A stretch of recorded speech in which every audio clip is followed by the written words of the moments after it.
Hello everyone. তো সকাল এখন 10টা বাজছে, কিন্তু বাইরের ওয়েদার দেখে মনেই হচ্ছে না যে সকাল 10টা বাজছে। কাল রাত থেকে বৃষ্টি শুরু হয়েছে গুরগাঁওয়ে, এখন পর্যন্ত বৃষ্টি হয়েই যাচ্ছে। নিম্নচাপ মনে হচ্ছে, আকাশের অবস্থা দেখেছেন, গুড়ি গুড়ি করে বৃষ্টি হয়েই যাচ্ছে। আর এই বৃষ্টিতে আমাদের বারান্দার অবস্থা দেখুন, পুরো জলে ভরে গেছে আর এত নোংরা হয়েছে বারান্দাটা। বৃষ্টিতে ধুয়েও লাভ নেই, বৃষ্টি থামলে একদিন বারান্দাটা ভালো করে ধোবো। তো চলুন, যেহেতু বাচ্চারা বাড়িতে আছে, রান্না বান্না সকাল করে রান্না বান্না বসিয়ে দিয়েছি, যেহেতু বাড়িতে বাচ্চাগুলো আছে তাড়াতাড়ি খাবে। তো রান্না করব আজকে হচ্ছে শুক্তো। অনেক দিন থেকেই শুক্তো খেতে ইচ্ছা করছিল, তো কালকে আমি মার্কেট থেকে সব শুক্তোর জিনিসপত্র নিয়ে এসেছি। যেমন শুক্তোতে মেন কাঁচকলা, ডাঁটা এগুলো তো লাগবেই, তার সঙ্গে পেঁপে, বিনস, গাজর, বেগুন, আলু সব কিছু হালকা করে ফ্রাই করে নিয়েছি। তো অনেকে অনেকভাবে রান্না করেন, আমি একটু পোস্ত আর সর্ষে বেটে তেলের সঙ্গে ভালো করে কষে নিয়েছিলাম। এরপর সব সবজিগুলো দিয়ে ভালো করে কষে নেবো, তারপরে জল দিয়ে শুক্তো রান্নাতে শুক্তোর মশলাটাই মেন।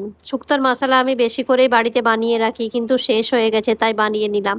পাঁচ ফোড়ন, সর্ষে, পোস্ত সব শুকনো খোলায় নেড়ে ঘুরিয়ে বেগুনটাও উপর থেকে মিশিয়ে দিয়েছি। বেগুনটাকে আগের থেকে দিইনি, নরম একদম ভালো করে ভাজা আছে, তো গলে যাবে বেগুনটা। এরকম চাকতি বেন্নাই করে আমি শুকনো মশলাটাকে ভালো করে গুঁড়িয়ে নিয়েছি। মশলাটা শুধু উপর থেকে দিয়ে ঢাকা দিয়ে রেখে দেবো, এখন নাড়াচাড়া কিচ্ছু করব না। খাবার আগে ভালো করে মিক্সড করে নেবো। তো চলুন বাকি রান্না বান্নাগুলো তাড়াতাড়ি সেরে নিই। আর বাচ্চাগুলো কি করছে একটু দেখি, দাঁড়া। তিনজনে দেখছি টিভি চালিয়ে ডান্স করছে, রাহি, রিসু আর রুহি।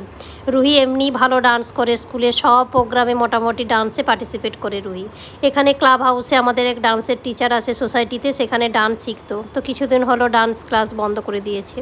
রাহির ডান্সটা দেখুন, ও প্রত্যেক দিন সকালবেলায় উঠে ওকে টিভিটি চালিয়ে দিতে হয়, ও গান শুনে। কেউ থাকে না, সবাই স্কুল চলে যায়, ওরও কিছু করার নেই, ও বসে বসে গান শুনে। আর রিয়ানের কোনো ইন্টারেস্ট নেই টিভিতে কি হচ্ছে, কে কি নাচ করছে, ও আমরা গ্লাভস, ব্যাট, বল নিয়ে খেলতে শুরু করে দিয়েছে। পোস্ত বানিয়েছি, একটু একটু ঝোল ঝোল করে পোস্ত। ঝোল ঝোল করে পোস্তটা খেতে বেশ মাঝে মধ্যে ভালোই লাগে। আর মাছটা আজকে সর্ষে বাটা দিয়ে না, একটু পেঁয়াজ, আদা রসুন পেস্ট, টমেটো, উপর থেকে ধনে পাতা দিয়ে একটু গা মাখা মাখা গ্রেভি করেছি।